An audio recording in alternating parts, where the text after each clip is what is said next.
Hey guys, welcome to Halo 5 Guardians Arena Episode 6 Decision Making, which is an extremely broad topic, but today I'm just going to be talking about the decisions you make with your left and right thumbsticks. So, where you move and where you look. So, to me, Halo is a game of opportunity. At any given moment, you have to make a judgment to make the most of the opportunities given to you. So, I see it as, any instance has many options, and if you're aiming for maximum efficiency, you have to choose the best option, which is usually the option that makes you take the less damage, allows you to do the most damage, and sets you up for better opportunities in the future of the game.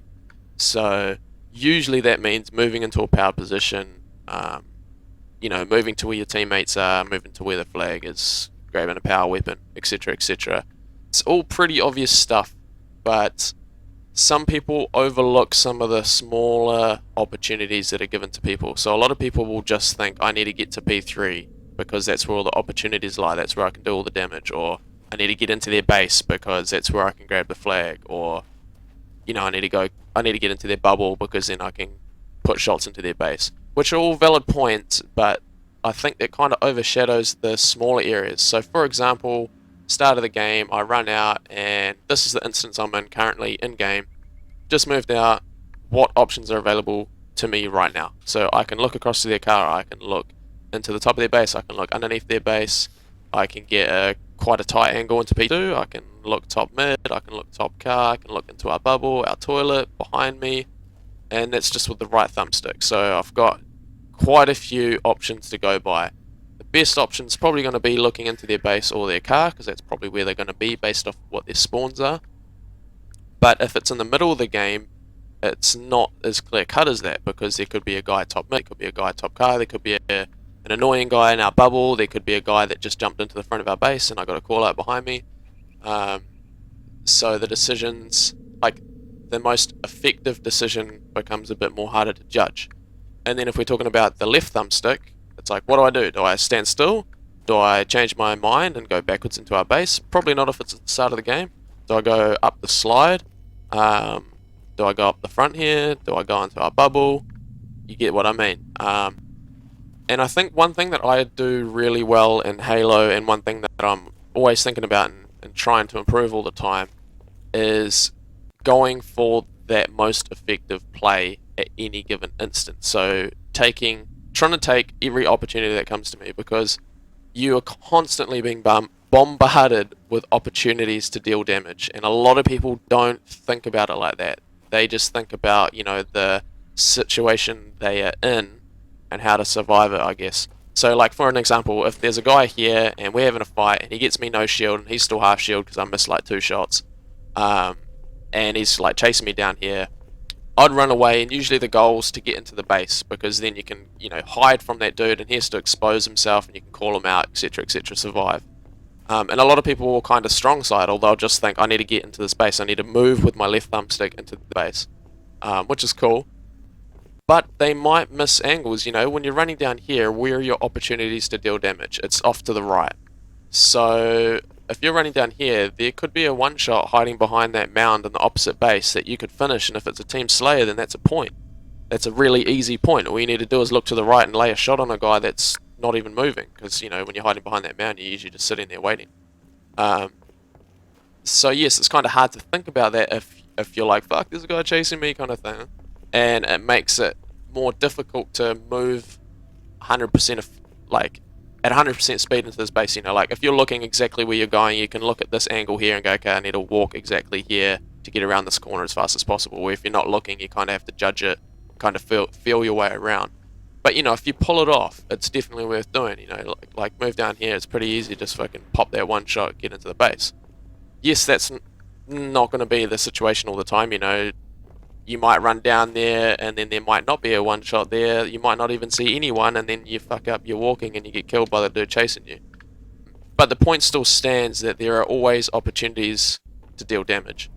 So one thing I like to do in Halo 4 was just hold top mid all the time, because there were so many opportunities. When you're in the middle of the map, that's where most of the opportunities lie, because you have angles to everywhere, if you know what I mean. Like, if I'm over in the corner of the map, there is a lot of obstructions to my view.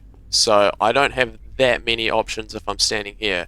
Even if I'm in the bubble, like the bubble is a good place because there are a lot of options, but I can't actually see that well into the base. I can't see into car. I can only see directly into the bubble. If they jump on their bubble, it's kind of an awkward angle. I can't really see their car side. I can't see under their base.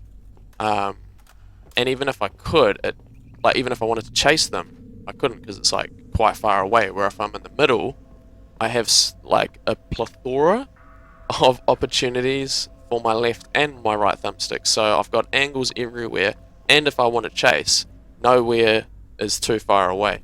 So I love doing that, and it was really effective for my team. I wouldn't really get that many kills. It was more just a really huge pressure and assistance role, um, and just a bit of an annoyance. But I'm going a bit off topic. So this one's not really a principle. We did have one principle related to it, which was both sticks. So sometimes we would say, come on guys, remember both sticks. And this is if we're going into like a tournament game or like an online round or something. And it basically just reminded us to think equally about how accurate we are with our left thumbstick as with our right. Because a lot of people will think, I just need to aim better. I just need to outshoot this guy. But you can also, outstrafe a guy, or make sure that when you're walking towards car, you're sticking close to cover, so that if you get shot, you can hide that half a second earlier and then pop out. And it's like, when you've got cover, you've got the advantage. If you're in the middle of car and someone pops out, you're probably going to get killed because you're not that close to cover. Where, like, if you're closer to cover, i.e. kind of around the slide and you've got cover, you're going to be able to survive easier. And that's nothing to do with your right thumbstick. It's all to do with your left thumbstick. So yeah, this episode has been pretty vague, but hopefully if you guys are aware of all the options available to you and focus a lot on making better decisions with exactly where you're standing, exactly what direction you're taking and when you're taking it, and also exactly where you could be looking, and just looking out for more opportunities and just being aware that there are a lot of opportunities, because like I said earlier, a lot of people don't really view the game that way. They just view it as, I need to get to pink, or they've got our flag, kill that flag carrier, instead of what angle is the best angle for me to be looking right now, etc. So yeah, hopefully you guys can improve just by playing. You can play a few games of matchmaking and just think about it. Just think, okay, what can I do this game in any given situation with both of my thumbsticks, which is going to be the most effective way to do it. The other thing you can do as well is go into theatre and just judge any given moment. If you play a pretty close game, you could just pause it and just do, a floating cam and just look around you. Just probably do the third person cam and just look around and see if there was any angles that you missed. And if, likewise, if there's a player that you really look up to or admire and you think, man, this guy just always has to jump on me, maybe just watch his point of view and just do the same thing. Look around him, and just pay close attention to what he's doing with his left thumbstick, instead of just thinking, oh, he was at pink. Think, well, why was he at pink at that time?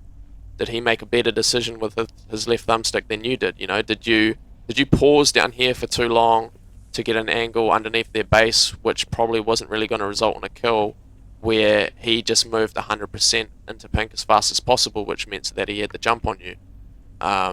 And you might have a better aim than him, but maybe he stood next to this cover more than you did, and you let yourself sit out in the open.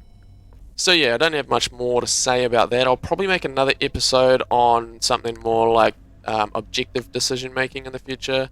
But for now, this is probably going to be the last Halo 5 prep video I make for a while, since Halo 5's coming out. So thanks for watching these episodes so far, and let me know in the comments or on Twitter what, if any topics you want me to talk about in the future similar to this. Because I think I've gone over the main areas really, but there's definitely a lot more detail I could go into on little things. But I just need to know what you guys want to hear.